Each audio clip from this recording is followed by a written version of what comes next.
qora aka bitta o'g'lim bor, shu o'g'limni sizda savoli bor. Xo'p deb uyiga bordik. Mehmonxonada o'tirib chaqiring o'g'lingizni desam, o'g'lim oldiga yurasiz qora aka. Xo'p. Borgunimga cho'r ichim g'alati bo'lib bordi. Qana bola ekan, chaqiraversa bo'lmasmidi? Sekin yo'laydan bordik. Borsak hovlini chekkasida bitta kulbacha. Uyni o'rtasiga to'ldirib to'shak qilib qo'yilgan. Qalin qilib to'shak tikib, ko'p hisob qo'yilgan. O'rtasida bitta bola yotibdi. Oyog'i ham, qo'li ham qimillab yotibdi. 17 ga kirgan bola. Kirib borib keyin bildimki, u bola o'tirolmas ekan, turolmas ekan, yurolmas ekan. Qimillab turar ekan yana. Men kirib salom beruvdi, qo'limni uzatib yoribman. Qo'li aylanib qoldi, dadasi so'rashtirib qo'ydi. Tili lekin biron, chiroyli gapirar ekan. Salom alaydan keyin hol ahvol so'rab, "Nasam?" dadasi aytadiki, "Qora aka, ilgari kuni qo'shnimiznikida to'y bo'luvdi. Shu to'yda peshonasi sayda ko'rmaganlar mavzusida suhbat bo'pti. Shunda shu o'g'lim eshitib, ertasiga yig'labdi ayasiga. Aya, men namoz o'qiyman. Namoz o'qiyman, u peshonam sajda qilmagan.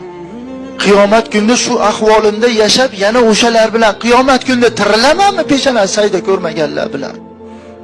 Keling aya, akamga ayting, tahorat qildirib qo'ysin. Amakimni chaqiring. Oyog'imdan ko'tarib, boshimni yerga qo'yinglar, bir marta subhanalloh duoli.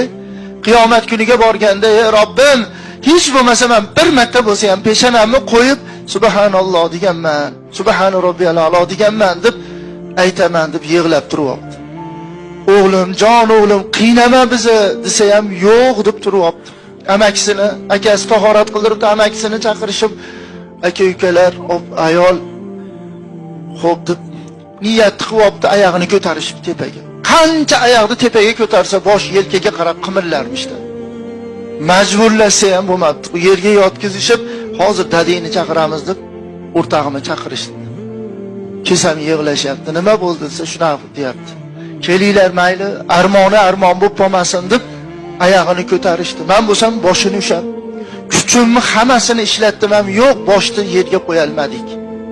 Qancha bosh oyoq ko'tarilsa, bosh tepaga qayrildi. Qo'rqib ketdim, uzib olaman allasini. Yotkizib, jon o'g'lim, endi bizni qiynama. Xudoy ham seni shu qilig'ingni ko'rib turibdi-ku. Bilib turibdi-yu seni.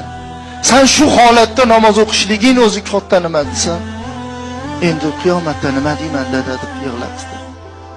Domlani chaqiraman, savol javob qilasan deb o'shaning uchun chaqirgan ekan. Domla men namoz o'qiyman dedi, oyoq qo'lim meniki ham qaltiradi. Shu holatda namoz o'qisa-ya. Keyin bu gapni eshitib bo'lgandan keyin sizni shu holatda ham namoz o'qishligingiz, chunki 17 yil yashagan bo'lsa, biror marotaba o'tirmagan ekanda hali. 17 ga kirgan bo'lsa, biror marotaba oyog'ida tikka turmagan ekanda. 17 yil yashagan bo'lsa, o'g'il bola bo'lib bir o'yinchoq o'ynamagan ekanda.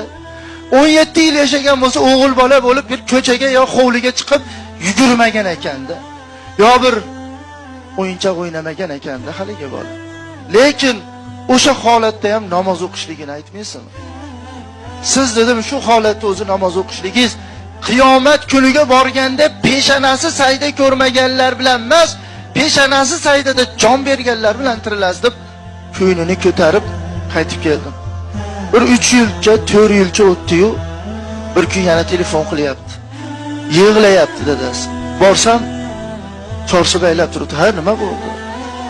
O'g'limni berib qo'ydi. Yuringchi, kirsay, jon taslim qilib yotib, tekis bo'lib, beharakat yotibdi. 21 ga kirganda o'ldi-da haliga bola. Ona yig'layapti. O'g'lim, senga biz ona bo'lib turib 21 yoshinggacha xizmat qildik. Agar seni ko'nglingni ololgan bo'lsak-ku, nur ustiga nur. Agar ko'nglingni ololmagan bo'lsak, bizdan rozi bo'lgin. Bizni kechirgin. Biz seni tushunib tushunmasdan senga qilgan nimamizga bizni kechirgin. Biz rozimiz sendan. Chunki farzand bo'lib sen bizga biz senga xizmat qildik. Biz shulardan hammasiga rozimiz.